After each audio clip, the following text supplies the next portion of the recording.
Olá, bem-vindo a todos. Hoje nós vamos falar sobre a Lei Complementar 192 de 2022 e os impactos que ela gerou no setor de combustíveis. Meu nome é Robson Gisolto, sou jornalista da Abre Livre, Associação Brasileira de Revendedores de Combustíveis Independentes e Livres. A Abre Livre representa os revendedores de combustíveis automotivos, defendendo boas práticas comerciais legais que geram sustentabilidade empresarial, preços competitivos e qualidade de produtos e serviços aos consumidores. Hoje nós recebemos o Dr. Tauan Galeano Freitas, assessor jurídico da Abre Livre e advogado sócio da Tauan Freitas Advogados. Aguarde a vinheta que já vamos começar.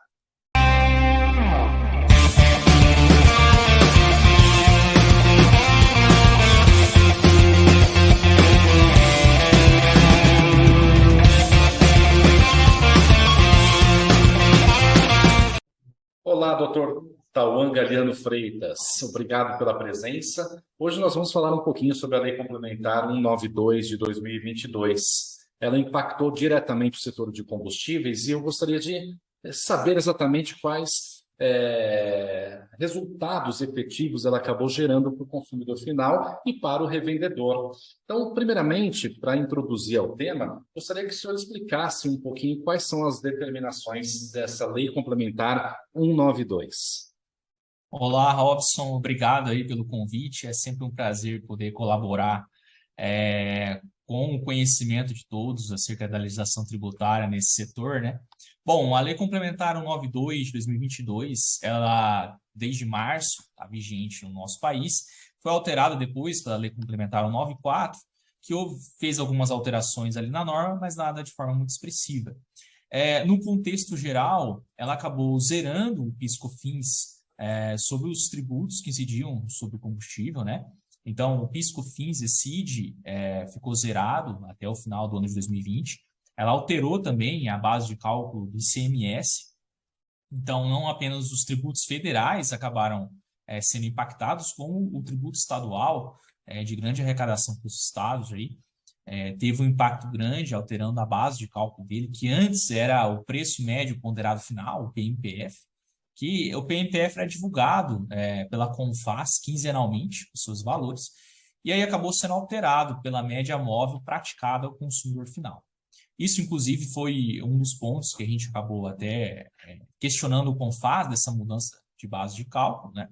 E acabou também ali impactando na alíquota dos produtos, porque como ele classificou, a Lei Complementar 192 classificou os combustíveis como bens essenciais, acabou, por consequência, determinando que os preços não fossem superiores aos de operações comuns. Ou seja, aquela alíquota base de cada estado, 17% a 18%, o combustível não poderia ter um ICMS superior a isso, a 17% a 18%. Então, basicamente, foram essas as alterações para o setor. Houve também outras estipulações em relação a formas de compensação desses benefícios fiscais, mas no setor foram basicamente esses três. Perfeito. E em relação agora ao consumidor final, falando dos combustíveis, por exemplo, o impacto foi observado tanto na gasolina como no diesel, a proporção foi a mesma. O que o senhor observou?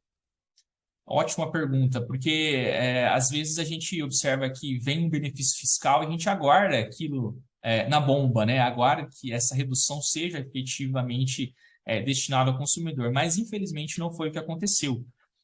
Na gasolina, houve sim um impacto grande. Alguns estados tinham, né, alíquotas de 30%, 34% na gasolina. Estados como, por exemplo, Minas Gerais, 31%, né, na alíquota do ICMS na gasolina, acabou sendo reduzido ali para 17% a 18%. Então, houve sim uma redução grande na gasolina.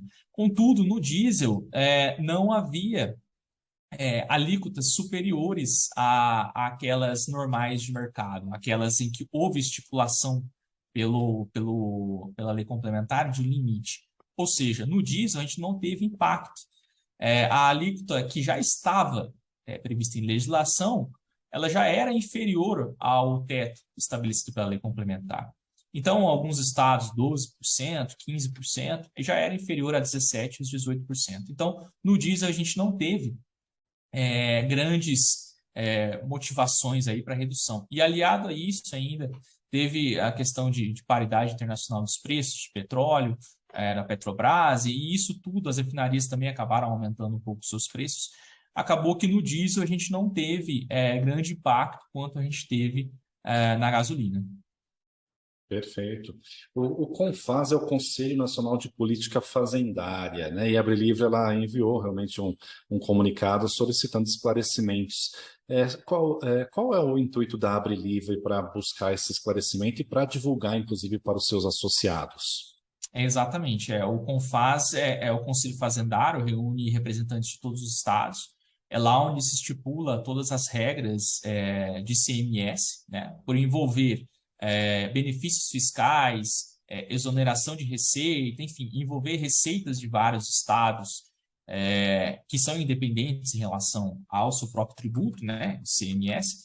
Existe o CONFAS para regrar toda essa forma de exoneração e benefício fiscal.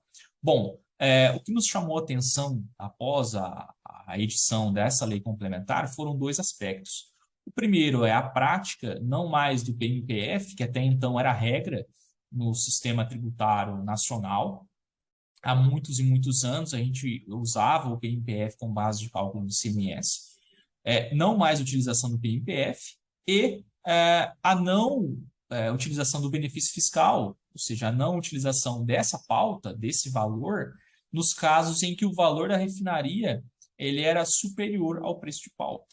Então, a gente observou que nos casos em que a refinaria dava saída do produto combustível por um valor superior ao que estava previsto na pauta, eles não aplicavam esse benefício fiscal.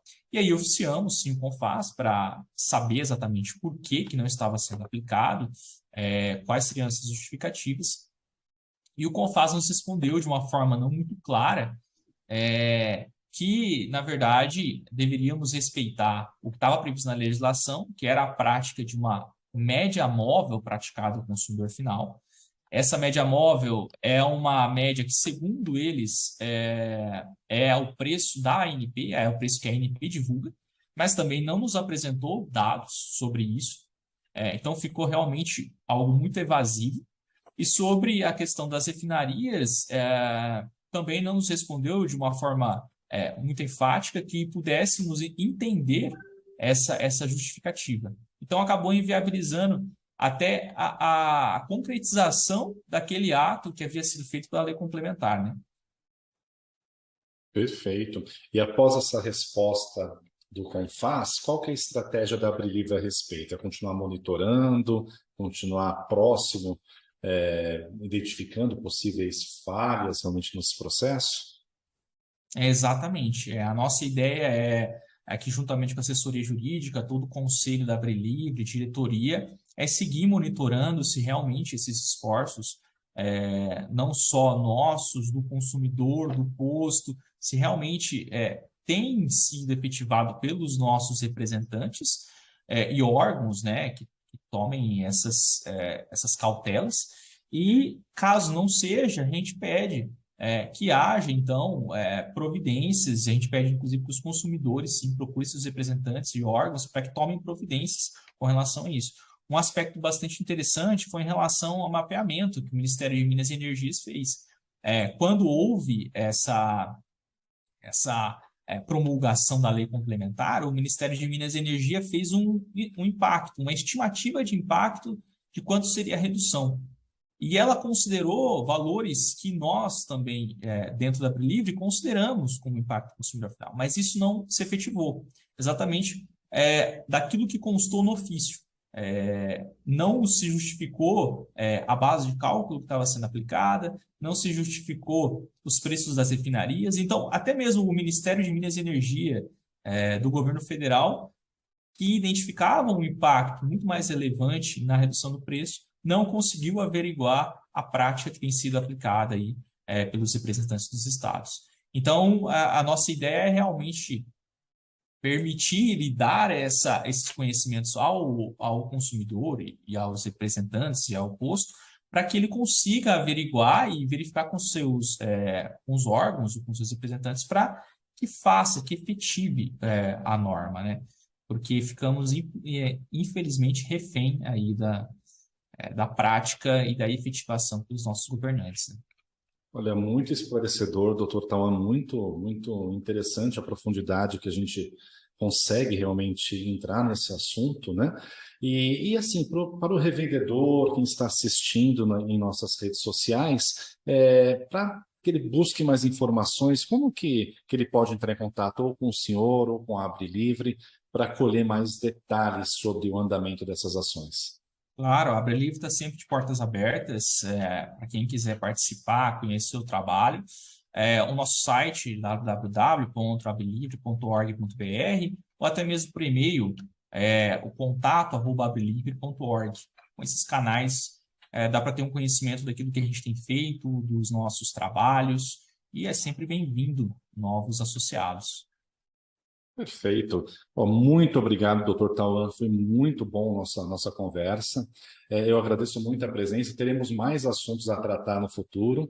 Eu peço que todos que estejam assistindo também mandem sugestões no contato@abrelivre.org.br ou pelo nosso portal www.abrelivre.org.br, que estaremos pautando novas entrevistas e novas abordagens que interessem ao revendedor. Muito obrigado a todos e acompanhe as nossas redes sociais. Até mais. Até mais. Tchau, tchau.